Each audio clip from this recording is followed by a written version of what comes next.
Hey, hi everyone. Once again, I welcome all of you on our platform. Let's dream together. So, आज के इस session में हम discuss करेंगे main book list क्या रहती है पेपर 2 साइंस के लिए, और एनसीईआरटी बुक्स के साथ साथ कौन सी रेफरेंस बुक आप फॉलो कर सकते हैं, कहाँ से आप प्रीवियस ईयर क्वेश्चंस लगा सकते हैं, कौन सी बुक आपको प्रैक्टिस के लिए फॉलो करनी चाहिए, मॉक टेस्ट आप कहाँ से दे सकते हैं, इंपॉर्टेंट टॉपिक्स क्या हैं क्लास 11th एंड 12th के, फिजिक्स केमिस्ट्री बायो के अलग अलग। तो ये सब जो है हम इस वीडियो में देखेंगे। एंड आप सभी को पता होगा, my self Vaishali and I have cleared DSSB 2021 TGT natural science exam in my first attempt, and I wish आप सभी भी अपनी फर्स्ट अटैम्प्ट या जो भी आपकी अटैम्प्ट है उसमें क्लियर कर पाएँ और अपनी जॉब को जो है सिक्योर कर पाएँ। सबसे पहले मैं आपको बता देती हूँ, मेरा स्कोर जो था आउट ऑफ 100 69 पॉइंट समथिंग था, अप्रोक्स 70 आप मान के चल सकते हैं। सो इस वीडियो में टारगेट ये रहेगा कि आप कैसे 70 प्लस स्कोर कर पाएँ, जो हमारी अभी टाइम है उसके अकॉर्डिंग, क्योंकि आपको पता है ये सुनने में आ रहा है वैकेंसी जो है ज़्यादा नहीं आएंगी, लिमिटेड वैकेंसीज आएंगी। 2021 की तरह जो है 824 वैकेंसीज फीमेल कैंडिडेट्स की नहीं आने वाली हैं, कम ही रहने वाली हैं। तो उसके अकॉर्डिंग जो है मैंने आपकी स्ट्रेटेजी तैयार की है, और आप सभी को पता होना चाहिए स्ट्रेटेजी वही होती है जिसमें आपको सिलेबस पता हो, बेस्ट बुक पता हो कि आप कहाँ से उस सिलेबस को कवर कर सकते हैं। बुक के साथ साथ आपको मल्टीपल रिविजन्स करना चाहिए, प्रैक्टिस करनी चाहिए, और प्रैक्टिस के साथ साथ अपना एनालिसिस करना चाहिए कि मिस्टेक कहाँ पे कर रहे हो, फिर दोबारा रिवीजन करना चाहिए, और रिवीजन के साथ साथ उन कंसेप्ट पे दोबारा पकड़ बनानी चाहिए जहाँ पे आप लैग कर रहे हो, कमी जो है आपकी जहाँ पे आ रही है। तो ये साइकिल ऐसे राउंड राउंड घूमती रहेगी, syllabus, revision, practice, analysis, then again revision, and then आप अलग जो है तरीके से प्रैक्टिस एंड प्रैक्टिस। तो इस तरीके से जो है आप एग्जाम में एक अच्छा खासा स्कोर कर लेंगे। उसके बाद अपने कंटेंट को लिमिटेड रखना, ठीक है। ये गलती मत करना कि एक चीज़ के लिए, एक चैप्टर के लिए आप डिफरेंट साइट्स पे डिफरेंट टीचर से डिफरेंट बुक से पढ़ रहे हैं, तो ये काम आपको बिल्कुल नहीं करना। एक बुक को 5 या 6 बार पढ़ो, बजाय 6 बुक को आप एक बार पढ़ें, ठीक है। तो ये गलती बिल्कुल भी मत करना। आगे हम चलते हैं, सबसे पहले बुक लिस्ट देखते हैं। तो स्टेप 1 आपका क्या होना चाहिए, पहली पढ़ी आपको चढ़नी है। कैसे चढ़नी है, 6th to 10th की एनसीईआरटी की साइंस की बुक उठा लेना, ठीक है, और कुछ मत खरीदना तब तक। सबसे पहले क्या करना है, आपको इन 5 बुक से अपना बेसिक जो है तैयार करना है, और इन बुक्स को जो है अभी न्यू बुक्स आई हैं एनसीईआरटी की, तो वो आपको फॉलो नहीं करनी है। जो ओल्ड बुक्स हैं, जो आपकी ओल्ड बुक्स हैं वो आप फॉलो करिए। और 9th और 10th में जो ओल्ड बुक थी, टोटल चैप्टर्स उनमें 31 चैप्टर्स थे, तो वो ही बुक आपको फॉलो करनी है। और सबसे पहला क्वेश्चन आता है कि कैसे जो है हम एनसीईआरटी बुक्स को पढ़ना चाहिए। तो फर्स्ट पॉइंट, बुक्स को जो है थॉरोली पढ़ो, ठीक है। जो बॉक्स दिए होते हैं साइड में, नीचे जो एक्स्ट्रा इन्फॉर्मेशन दी होती है वो पढ़ो। जो 9th और 10th स्टैंडर्ड में जो आपकी एक्टिविटीज़ हैं उनको भी आपको पढ़ना है, और उन एक्टिविटीज़ के क्या रिजल्ट होता है वो भी आपको देखना है। तो ऐसे जो है आपको एनसीईआरटी की बुक्स पढ़नी है। और जैसे ही आप पढ़ते हैं, जैसे कि आपने 6th क्लास की बुक उठाई, ठीक है, आपने उसके 2 चैप्टर किए, अब आपको उसकी प्रैक्टिस करनी है। हाँ जी, तो नेक्स्ट इंपॉर्टेंट, फ्री प्रैक्टिस कहाँ से कर सकते हैं, एनसीईआरटी बुक्स की चैप्टर वाइज। तो एक साइट मैं आपको बता देती हूँ, studyadda.com, और ये आप गूगल पे सर्च करिएगा, आ जाएगा, ठीक है। अदरवाइज आप बोलना, जैसे कि फॉर एग्जांपल आपने कोई भी चैप्टर पे आपने एमसीक्यू लगाने हैं, तो आपको टाइप करना है MCQ on this chapter studyadda.com, ठीक है। तो वो आपका आ जाएगा, ठीक है। studyadda.com की साइट खोलना, और वहाँ पे आपको 40 से 50 क्वेश्चन मिल जाते हैं एक चैप्टर के ऊपर, तो आप वहाँ से जो अपनी प्रैक्टिस कर सकते हैं। जैसे ही आप इस स्टेप को क्लियर कर लेते हैं, आपने थ्योरी कर ली, अपने साथ साथ में प्रैक्टिस भी कर ली, उसके बाद आपको क्या करना है, जो आपकी 9th और 10th के जो चैप्टर्स थे, 31 जो चैप्टर्स थे, उनको फिजिक्स, केमिस्ट्री, बायो की रेफरेंस बुक से भी एक बार ज़रूर कर लेना है। कौन से राइटर की रेफरेंस बुक आप फॉलो कर सकते हैं, आपको स्क्रीन पे विजिबल होगी। फिजिक्स के लिए आप फॉलो कर सकते हैं HC वर्मा की बुक, जहाँ से आपकी अच्छी खासी प्रैक्टिस हो जाएगी न्यूमेरिकल्स के लिए। उसके बाद केमिस्ट्री की बुक आपको फॉलो करनी है, लखमीर सिंह और मंजीत कौर की, एस चांद पब्लिकेशन की। ऐसे ही बायोलॉजी के लिए भी आप एस चांद पब्लिकेशन की बुक्स को फॉलो कर सकते हैं। तो ये था आपका first and second step, NCERT करो, साथ में चैप्टर वाइज studyadda.com से प्रैक्टिस करो। उसके बाद 9th 10th जो आपने थ्योरी पढ़ी है, प्रैक्टिस करी है, उसको मॉडरेट लेवल पे और हायर लेवल पे ले जाने के लिए आपको ये तीनों रेफरेंस बुक फॉलो करनी है क्लास 9th एंड 10th की। जैसे ही आप ये कर लेते हैं, आपको फिर हमारे टेलीग्राम चैनल पे लिंक जो है आपको कमेंट सेक्शन में मिल जाएगा। वहाँ पे 2 PDF मैंने आज ही अपलोड की हैं। साइंस मैनुअल किट, उसमें क्या है कि जो भी एक्टिविटीज़ होती हैं 2 PDF होंगी। एक में है 6 to 8th क्लास तक की PDF और दूसरी है 9th और 10th की। तो वहाँ से आप अपनी जो भी एक्टिविटीज़ दी होती हैं NCERT की बुक्स में, उनके जो रिजल्ट होते हैं वहाँ से जो है आप कर सकते हैं, क्योंकि क्वेश्चन जो है कहीं से भी बन सकता है। ठीक है, उसके बाद नेक्स्ट स्टेप क्या करना है आपको, 11th 12th की फिजिक्स, केमिस्ट्री, बायो, इन तीनों में से कौन सा सब्जेक्ट करना चाहिए। आप किसी भी बैकग्राउंड से हैं, इससे कोई फर्क नहीं पड़ता है। सिलेक्शन लेना है तो आपको वो चीज़ करनी पड़ेगी, आता है या नहीं आता है। तो 11th 12th की सबसे पहले आपको बायोलॉजी सेक्शन उठाना है और NCERT से बाहर कहीं नहीं जाना है, कोई रेफरेंस बुक और फॉलो नहीं करनी है, ओनली NCERT एंड NCERT, और NCERT ही फॉलो करनी है। और NCERT जो है आपकी 11th 12th की, आप YouTube पे टीचर्स को फॉलो कर सकते हैं। गरिमा गोयल एक मैम है और रितु रतेवाल। ठीक है, तो आप इन दोनों के लेक्चर्स देखिएगा, चैप्टर वाइज आपको अच्छा लगेगा, और उसके बाद अपनी NCERT बुक से रीड करिएगा, कंसेप्ट जो है आपके क्लियर हो जाएंगे। उसके बाद 11th और 12th की फिजिक्स, केमिस्ट्री के सारे चैप्टर्स पॉसिबल नहीं है, ना तो कर पाओगे, और इतना जो गैप हो जाता है, आपने 12th कब की थी, तो एकदम से इतना सारा वास्ट सिलेबस जो आप 2 साल में कंप्लीट करते हो, वो आप 3 से 4 महीने में नहीं कर पाओगे। तो इसीलिए कुछ इंपॉर्टेंट टॉपिक्स होते हैं, वो ही आपको कवर करने हैं। आगे वीडियो में मैं आपको बताऊंगी वो टॉपिक कौन से चैप्टर जो है आपको करने चाहिए। आई होप आपको यहाँ तक इतना क्लियर हो गया क्या करना है 11th और 12th की साइंस में और 10th की साइंस में। अब आपके दिमाग में क्वेश्चन आएगा, मैम क्या हम स्किप कर सकते हैं क्या क्लास 6 to 8 की बुक?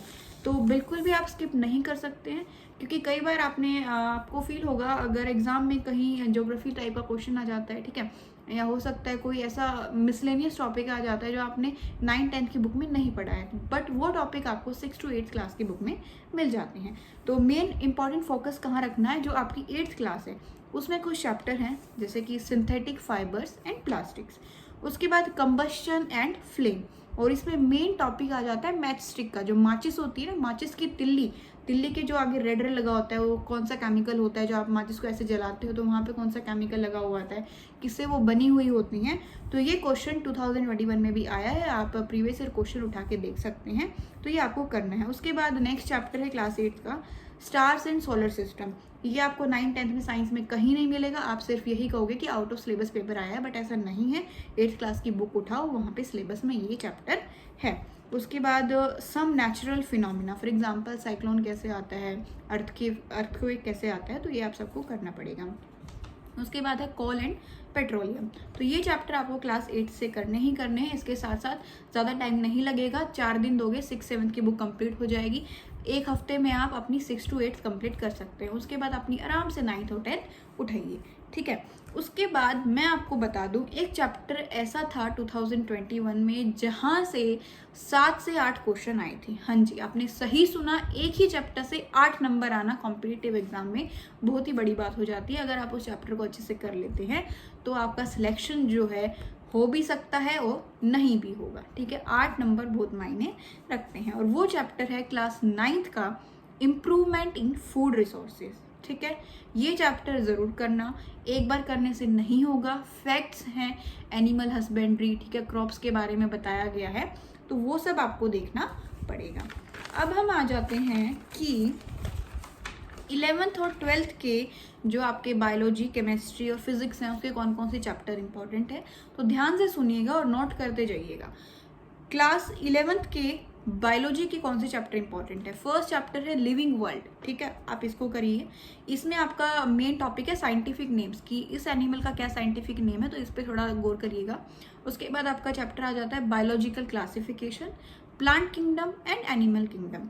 उसके बाद है cell, the unit of life, and last 2 chapters plant physiology. इसके अंडर काफ़ी जो है ये पूरी यूनिट है, इसमें 5-6 चैप्टर दिए हुए हैं कि प्लांट्स में, पौधों में कैसे ट्रांसपोर्ट होता है, कैसे रेस्पिरेशन होता है, ठीक है, तो ये आपको करना पड़ेगा। फिर है ह्यूमन फिजियोलॉजी, मतलब कि डाइजेस्टिव सिस्टम के बारे में डिटेल में पढ़ना, एक्सक्रीटरी सिस्टम के बारे में डिटेल में पढ़ना। तो ये पूरी आपको यूनिट करनी पड़ेगी क्लास 11th से। अब हम नेक्स्ट क्लास 12th की आपको रिप्रोडक्शन वाली यूनिट कंप्लीट करनी है। उसके बाद बायोलॉजी इन ह्यूमन वेलफेयर, मतलब कि कैसे बीमारियां होती है, कौन कौन सी बीमारियां किस किस एजेंट से होती है, तो ये आप इसमें देखोगे। उसके बाद लास्ट एंड फाइनल यूनिट है आपकी इकोलॉजी से रिलेटेड, जो कि आपको क्लास 12th की बुक से करनी है। आई होप आपको ये जो है क्लियर हो गया होगा कि कौन सी यूनिट इंपॉर्टेंट है बायोलॉजी की। अब हम नेक्स्ट सेक्शन में आते हैं फिजिक्स। फिजिक्स जो है आपको कहाँ से करनी है, 11th-12th की सिर्फ एनसीईआरटी बुक उठानी है और कोई भी रेफरेंस बुक नहीं लेनी है। इंपॉर्टेंट चैप्टर आपके क्या है टीजीटी के अकॉर्डिंग, वो हैं laws of motion, work energy and power, gravitation, oscillation and waves. ये पांचों चैप्टर आपको जो है क्लास 11th की बुक में मिल जाएंगी फिजिक्स की। उसके बाद क्लास 12th से जो है मेरे को फिजिक्स आई कि इंपॉर्टेंट चैप्टर लगा, that is current and electricity. ठीक है, तो आप ये चैप्टर वहाँ से कर सकते हैं। उसके बाद विदाउट वेस्टिंग एनी टाइम हम केमिस्ट्री पे चलते हैं कि क्लास 12th की केमिस्ट्री से जो है आपको कौन कौन से चैप्टर करने चाहिए। तो क्लास 12th की जो भी आपके पी ब्लॉक एलिमेंट्स हैं, D and F block elements हैं, वो आपको करने हैं। उसके बाद मेन इंपॉर्टेंट चैप्टर है आपका इस बुक से केमिस्ट्री इन एवरीडे लाइफ। आपकी पूरी जो दिनचर्या होती है, ज़िंदगी होती है, रियल लाइफ जो होती है, वहाँ पे केमिस्ट्री कैसे यूज़ होती है। और उसके बाद कुछ चैप्टर हैं hello alkenes and hello arenes. उसके बाद एक चैप्टर है एल्कोहल्स, फिनोल्स एंड ईथर। उसके बाद एक चैप्टर और है aldehydes, ketones and carboxylic acid and amines और पॉलीमर्स। तो आपको ये चैप्टर जो है क्लास 12th की केमिस्ट्री से करने हैं। उसके बाद आ जाता है क्लास 11th का। तो क्लास 11th का जो केमिस्ट्री के इंपॉर्टेंट चैप्टर है वो है structure of atom, states of matter and solid state, redox reaction, S block elements, P block elements और उसके बाद इन्वायरमेंटल केमिस्ट्री। तो ये चैप्टर आपको करने हैं। और अगर आपको लगता है नहीं मैं इससे ज़्यादा कर सकता हूँ कवर, तो आप पूरी कर दो। ठीक है, 100% गारंटी हो जाएगी, आपको सिलेक्शन होगा। और अगर जो मैं बता रही हूँ उसमें आपकी 99.99% होगा। ठीक है, एक स्मार्ट अप्रोच के साथ चलना है। लेकिन आपको फिर भी लगता है कि मैं कैपेबल हूँ, मेरे अंदर कैलिबर है कि मैं सारे चैप्टर कर सकता हूँ, देन आपको कोई भी चैप्टर नहीं छोड़ना चाहिए। उसके बाद नेक्स्ट एंड फाइनल, ठीक है, जैसे कि केक को डेकोरेट किया जाता है, ऐसे अपनी प्रिपरेशन को बूस्ट करने के लिए आपको क्या करना चाहिए, प्रीवियस ईयर क्वेश्चंस लगाने चाहिए। और प्रीवियस ईयर क्वेश्चन के लिए जो है मेरे टेलीग्राम चैनल पे ऑलरेडी 2018 एंड 2021 में जो एग्ज़ाम हुए थे DSSB साइंस के, उनकी PDF अपलोड कर दी गई है।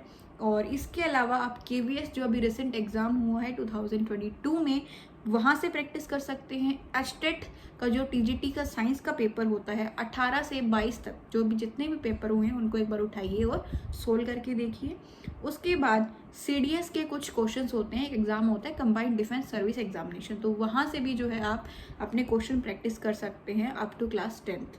ठीक है, और इसके बाद क्वेश्चन किस तरह के आते हैं, कुछ क्वेश्चन होते हैं जिनमें डायरेक्ट ऑप्शन दिए होते हैं, 1 वर्ड सिंगल वर्ड के ऑप्शंस होते हैं, तो वो इजी होते हैं सोल्व करने। ठीक है, माइंड कहाँ पे लगता है, स्टेटमेंट वाले क्वेश्चन पे।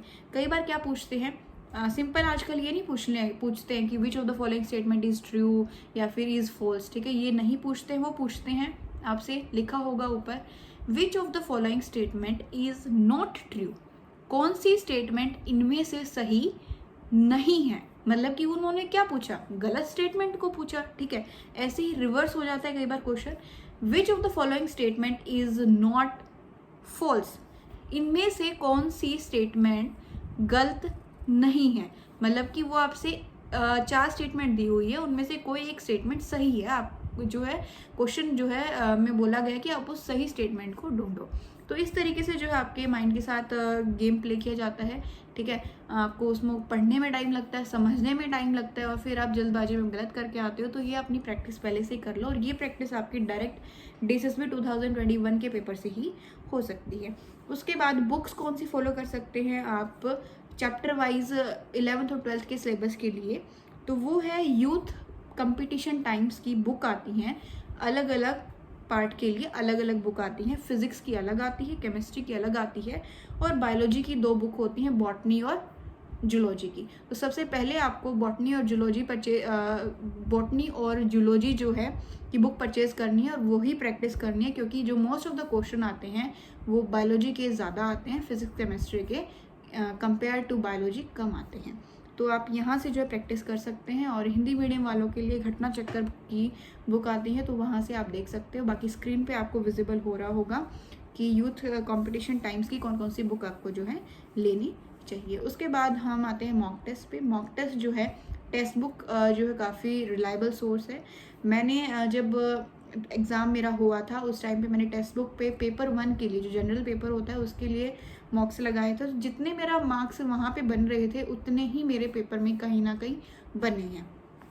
तो मैं आपको सिर्फ एक ही सजेस्ट करना चाहूँगी, only text book and text book, nothing else. ठीक है, मैंने सोर्सेज बताए हैं वहीं से करो। ठीक है, और आपका सिलेक्शन 101% हो जाएगा अगर आप इस पूरी स्ट्रेटेजी को अच्छे से कर लेते हैं फॉलो। ठीक है, and last and final, all the best to all of you and I wish आने वाले इस साल में, अगले साल में आपके घर में खुशियाँ आएंगी, आप सिलेक्शन लेंगे और साथ में मेरे साथ भी शेयर करेंगे कि हाँ जी ma'am, we have clear our exam and आ रहे हैं आपसे मिलने। सो thank you for watching the video, and yes, don't forget to like it, share it among your friends, and do subscribe our channel for more such guidance videos.